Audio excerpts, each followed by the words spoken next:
Do you have a fear of losing your health? Maybe losing your teeth. Okay. Do you sometimes have a nightmare like that? Well, in this video, I'm going to talk about the fear of losing your health, the fear of sicknesses, and all that kind of stuff. And I want you to notice how this might be linked to childhood traumas and other stuff more so than actually your health. Okay, I want you to realize this because I'm gonna tell you my experience of that. I'm gonna tell you how I dealt with that, and I'm gonna tell you what really may be the cause of most of your sicknesses, including your tooth sicknesses. Okay, so let's get started. Well, since my childhood, I've always been scared of dentists because of the way they portray dentists in the TV series and the movies and stuff, like the way they try to make it seem like scary. And yeah, this is what all the food industry and the society that wants to keep you in a sleep state knows, okay? They know that you have a fear like that you have a fear of losing your tooth, and they're using that against you. Okay, so let's get started. I'm gonna first tell you a little bit about my story of that. First of all, I want you to see something which is pretty physical. Okay, you can see it right here. If I doesn't still affect my smile, but I mean it's right there. Okay, so if I smile like that, like maybe maybe that way you can see it. Well, I want to tell you the story of that tooth, and also some other tooth problems that I had, and I always neglected. I always didn't want to go to dentist for some reason. I was always like trying to, okay, I will go tomorrow. No, not tomorrow. Next month, 2 months later, 3 months later. I was always trying to postpone this thing, try to get rid of this insecurity, and just, it's okay, my tooth can get bad. And I was not taking enough care of my tooth. I would see that my teeth are bleeding when I would floss them, and so on. So I have pretty good genetics, and I have good tooth, thanks to God. I have pretty strong genetics, and my teeth are pretty much okay. I look after them. I'm brushing them. Don't say that. Oh, don't you brush your teeth? Well, it's not about that. Now you're gonna realize the way you get sicknesses is not. It's not that you're not taking enough care of yourself that you get sick, or it's not that you're not taking enough care of your tooth that your tooth get bad. It's all in here. Okay, it's all your subconscious mind what does this to you. Your subconscious mind is weakening your tooth so that they fall out. If you have a fear of losing your teeth, then you automatically, your brain sends a signal to your tooth and says, okay, you have to be weak now because we have to lose you now, because this guy is afraid of losing you. So then the brain doesn't understand that you don't want something to happen. Whatever you focus on becomes your reality. So if you have an emotional attachment to anything, okay, let's say fear, you attach fear to losing your teeth, then what will happen is you will lose your teeth. Okay, it doesn't matter if that emotion is love or hate, doesn't matter. If you have any emotional reaction to that, you're gonna attract that to yourself. Okay, if you don't care about your teeth, then your teeth might not get so much bad. You might have some friends around you who are not taking enough care of their teeth, even, and their teeth are very nice, very like healthy, and they don't lose their teeth. Well, yeah. So in my story, I realized I went back in time. I did a trauma therapy. If you want a trauma therapy, you can contact me. We can do that together.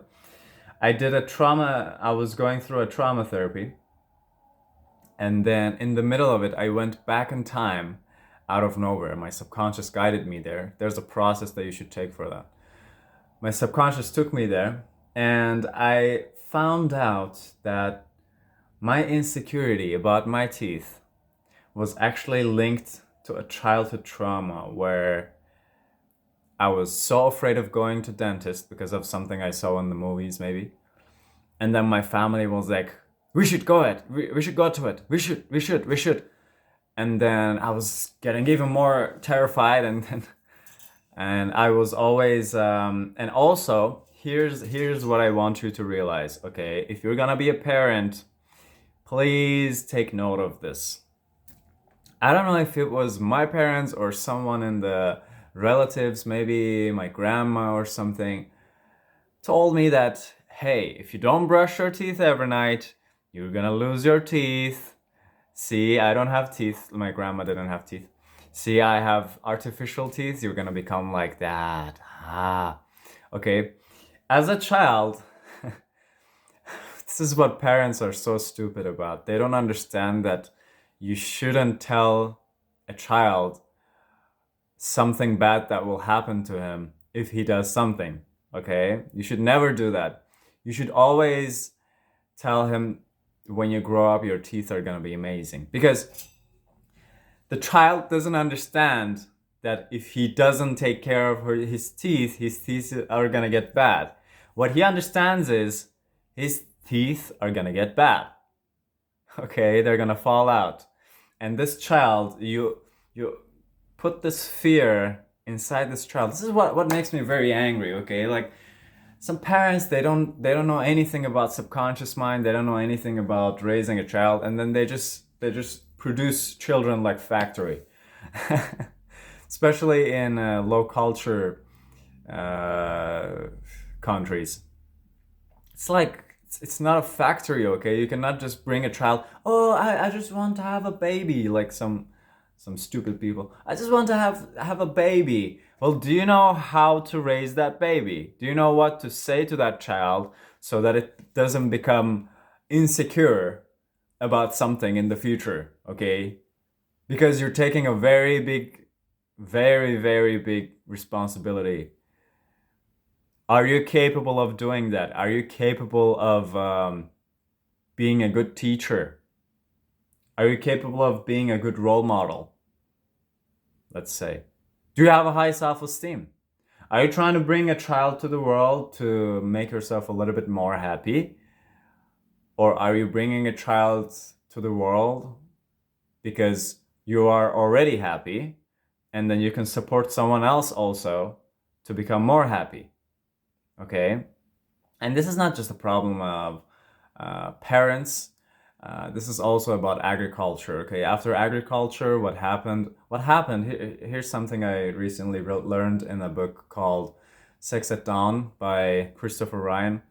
And what he says is that in the past, in the tribal times, we used to live all together, and everything was shared: food, shelter, even partners, sexual partners was shared. So we were always having orgies and always having sex all with each other, and there was nothing that you needed to get a really hot woman. Okay, a hot woman in that tribe would have sex with all of the males of that tribe. Okay, and she wouldn't be called a slut. Even with the ugly ones, she would have sex with all of them. And then of course the sperms are like in competition with each other, and of course the strongest gene is gonna win. Okay, you don't have to have sex with someone handsome to get a handsome child. If you have sex with someone handsome as a woman and also someone ugly, of course the nature is gonna choose the handsome one's genes. Okay, if you have sex with both at the same time. So so what happened would be that a child would be born, and then everyone would help and raise this child. There wouldn't be single men a single person who's responsible of raising that child with his resources.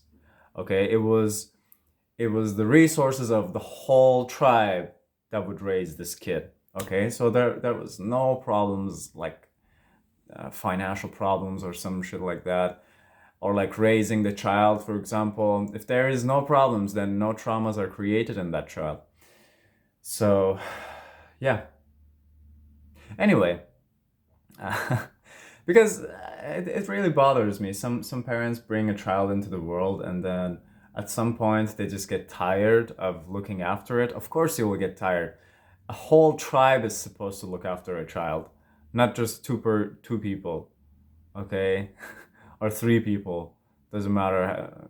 It should be like at least 8 or 9 or 10 people looking after a child.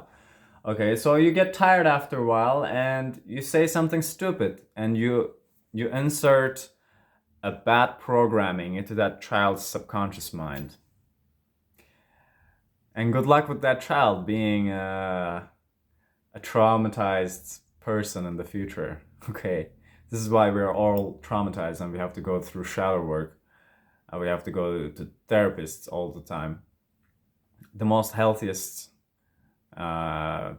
people within us is also taking psychology help. Okay, so there should be something that will worry you about that. Okay, so you can go look up the statistics about using antidepressants.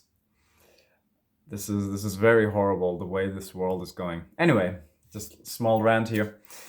What I'm trying to tell you is that I remember someone in my relatives told me, hey, you're gonna lose your teeth.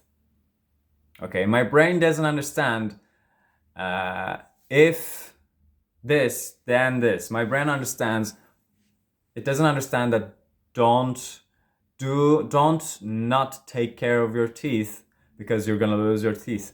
As a child, your brain understands don't take care of your teeth, and as a result you will lose your teeth.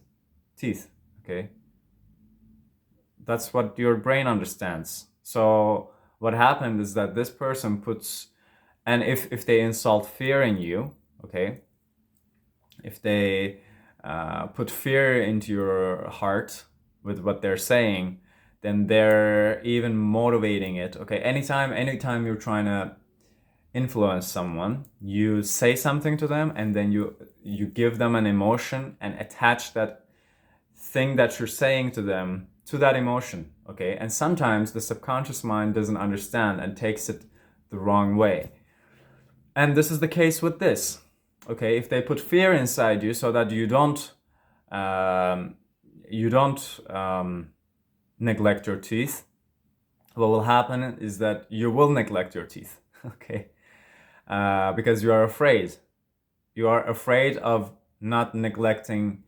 You are afraid of neglecting your teeth, so you will neglect your teeth. If you would have so much love and so much desire towards having a very healthy teeth, then you would have a very healthy teeth. Okay, because having a healthy teeth is boring for you if they program you like that. If they program you like putting fear inside you, having a very perfectly healthy teeth is boring. So what your subconscious mind does is it wants to bring some excitement to your life, right? So it gives you some fear. It uses this programming in your subconscious mind and gets rid of your teeth. So you become, at least you have some emotion. You're not empty. Okay. So, yeah, you can also think about the same way about all the other sicknesses. If someone tells you that if you do not exercise or if you do not wear something on your face, guess what I'm talking about. If you do not wear something on your face, then you will become sick. What happens is that your subconscious mind understands, wear something on your face, make yourself uncomfortable, and also you will get sick.